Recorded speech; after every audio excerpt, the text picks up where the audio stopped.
So what is organizational communication? And what are we doing when we study organizational communication? I want to try and answer these questions from two different perspectives. First, we can talk about organizational communication as the communication that happens within organizations. That is, all the communication activity you'll see if you go to any organization today. Sending emails, writing memos, talking on the phone, having meetings, and more meetings, teleconferencing, video conferencing, speeches, presentations, and so on. This is a more conventional approach, and I think it's what comes to mind when people initially think of organizational communication. But I want to go deeper. I want to introduce an alternative, more sophisticated approach of seeing organizations as communication. This can radically change how we understand human interaction in organizational life, and it opens up exciting new possibilities for research and practice. But first, let's say a bit more about the conventional approach to organizational communication, which focuses on communication within organizations. This perspective sees the organization as something like a container, and communication is what flows within the container. If we extend the metaphor, we can see how communicating is then shaped by the structure of the organization, in the same way that liquids take the shape of their physical containers.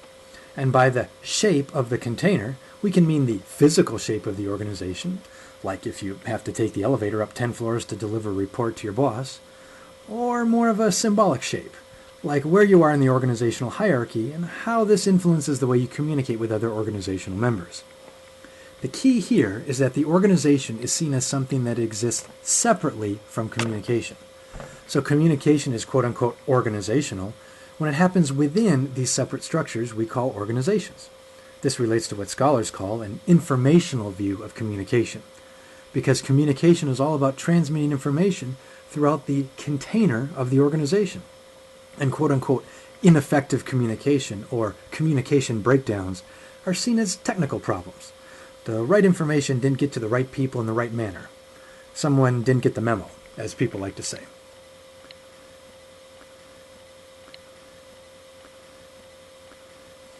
And this is important stuff. It's how the work of organizations gets done, from small businesses and multinational corporations to nonprofits and government agencies.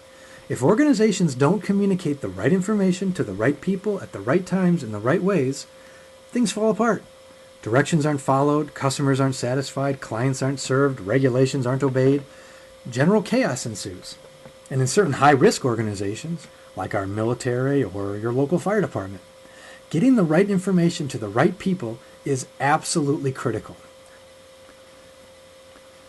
So, we certainly need effective communication within organizations.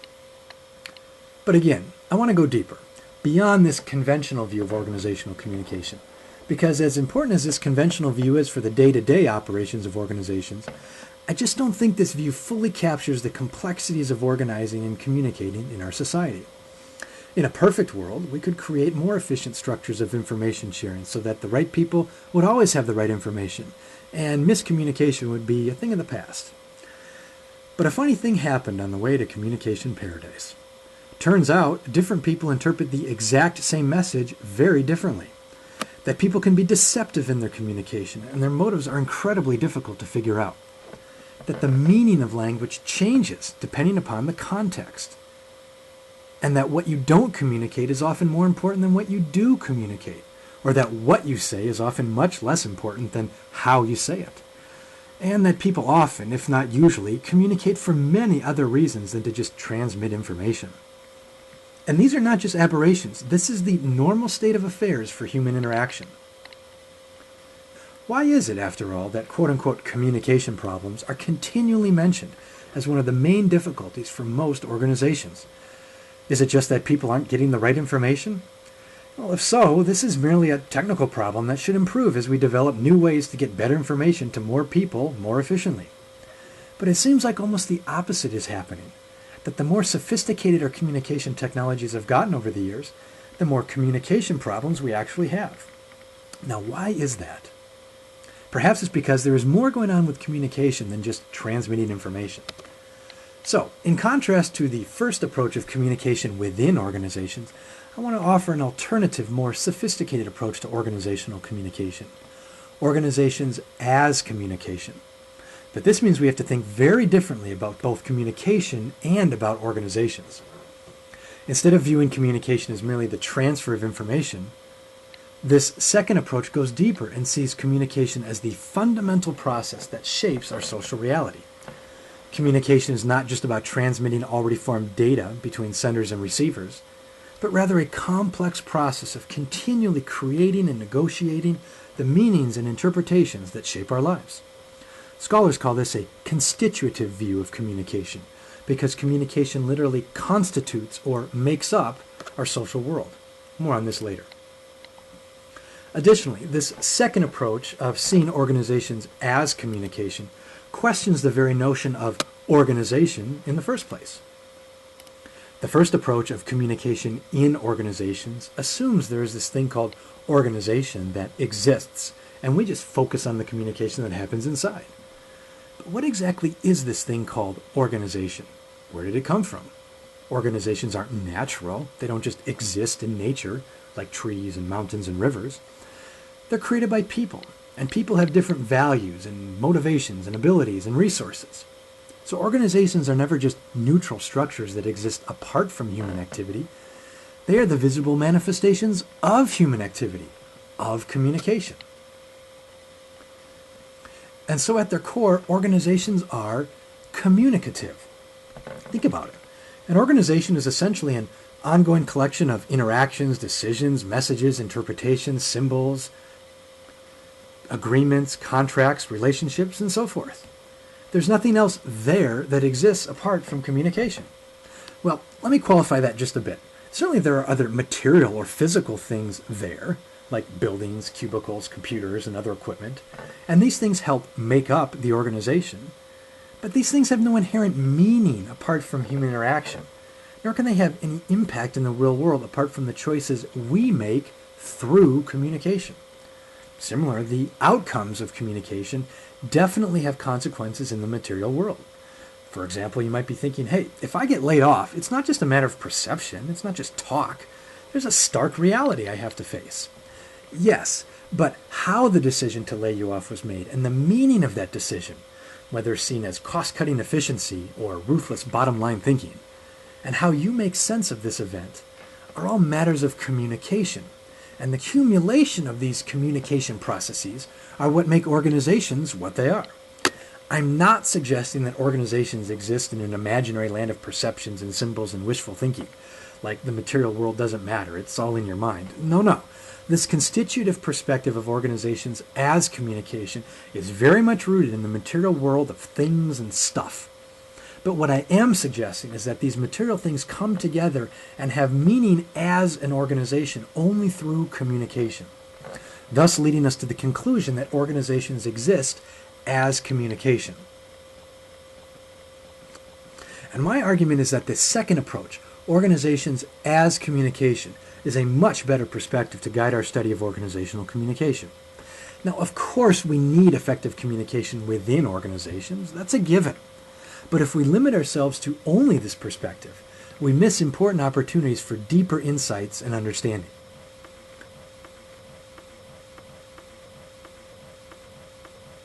But why complicate things with a more sophisticated approach? After all, conventions become conventional for good reason, and conventional views have a lot of practical value.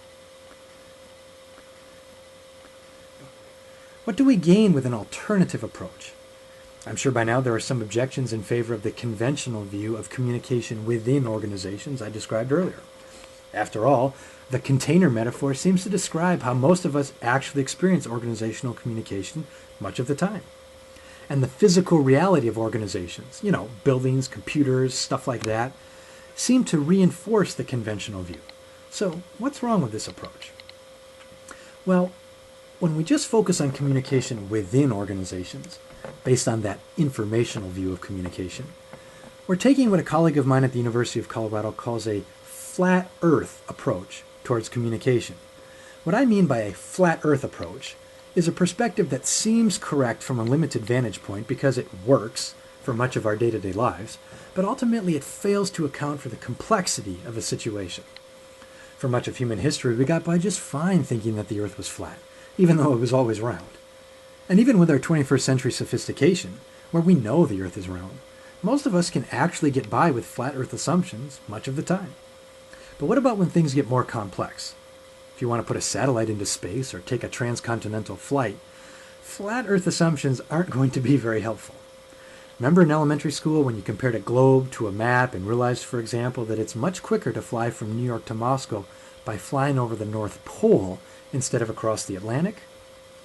What seems counterintuitive from a flat Earth perspective actually makes perfect sense from a round Earth perspective. And the same is true with communication. We can get by with quote-unquote flat Earth assumptions about communication for much of what we want to do throughout our day. Much of our communication involves sending and receiving relatively unproblematic messages and acting on that information, giving directions, planning our schedules, requesting information, and so on.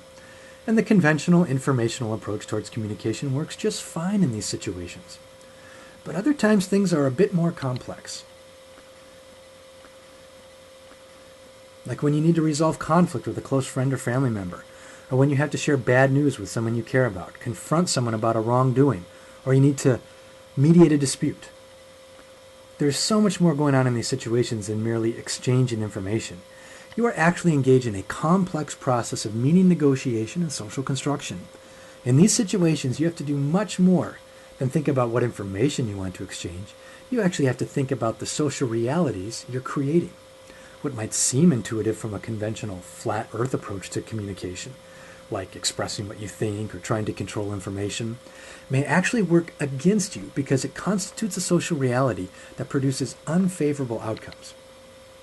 And this is especially true within the context of organizations. Sure, much of what goes on in organizations is the transmission of messages between senders and receivers. But what about implementing a large-scale organizational change, or navigating the politics of an organization, or persuading skeptical leaders about the merits of a new idea? If you've ever been involved in any of these activities, you know you quickly run up against some organizational complexities that make the mere transmission of information inadequate to successfully accomplishing your goals. Things like power, identity, gender, ideology or worldview, ethnicity, culture, and so forth are the quote-unquote round Earth complexities of the organizational landscape that call for a much more sophisticated understanding of communication. And these complexities need to be accounted for if we are to have a good understanding of organizational communication. So this has to do with our approach to communication, either as a thing that happens within organizations or a social process that actually constitutes organizations and organizational realities, and our corresponding approach to organizations, either as relatively neutral containers that exist apart from communication, or as contested sites of power, resources, and strategies that converge into recognizable forms we call organizations. Now, I certainly recognize the importance of the conventional approach to organizational communication, communication within organizations based on an informational view of communication, but I'm trying to push us to a deeper, more sophisticated understanding of organizational communication, organizations as communication, based on a constitutive view of communication. The point then is that a constitutive view of organizations as communication enables us to question and investigate key organizational realities, not just accept them as given. We can question the existence of the organization, its structure, its forms of power, its guiding assumptions, its norms of operations, and so on. If these organizational features are not natural, but rather came into existence through specific communication processes, then we can examine the implications of those communication processes and explore ways of communicating that lead to more favorable organizational outcomes for more people. We can examine, for example, how certain patterns of interaction give rise to norms of conflict resolution, or how the taken-for-granted values of a particular industry or sector shape the practice of leadership, or how interpersonal dynamics affect the success of an organizational change initiative. We can look at how certain views of masculinity or femininity are connected to communication practices, or how our very identities are often created and sustained through organizational communication. We can uncover hidden forms of power and control that are embedded within communication processes. We can explore ways to make organizations more equitable and representative by surfacing alternative voices. We can figure out how to make organizations more productive, adaptive, and responsive through organizational communication that encourages innovation and collaboration. Whatever the case, a constitutive view of organizations as communication provides a much stronger explanatory framework to understand the complexities of organizing and communicating. What I'm advocating, therefore, is a communicative approach to our understanding of organizations. Organizational communication is all about taking a communication perspective to the study of organizations, exploring organizations through the lens of communication. Communication is not the thing to be explained.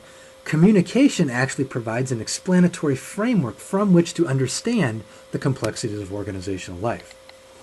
Of course, our natural tendency is to relapse back to the conventional view, the container metaphor, communication within organizations, because it seems simple and intuitive from a limited perspective. But I'm trying to push us towards a deeper understanding, a perspective that better accounts for the complexities of organizing and human interaction. So what is organizational communication? And what are we doing when we study organizational communication? Communication is quote-unquote organizational, not just because it happens within organizations, but rather because it coordinates the activities and interpretations of multiple people into an organized, recognizable form and sustains or alters this form for subsequent collective action.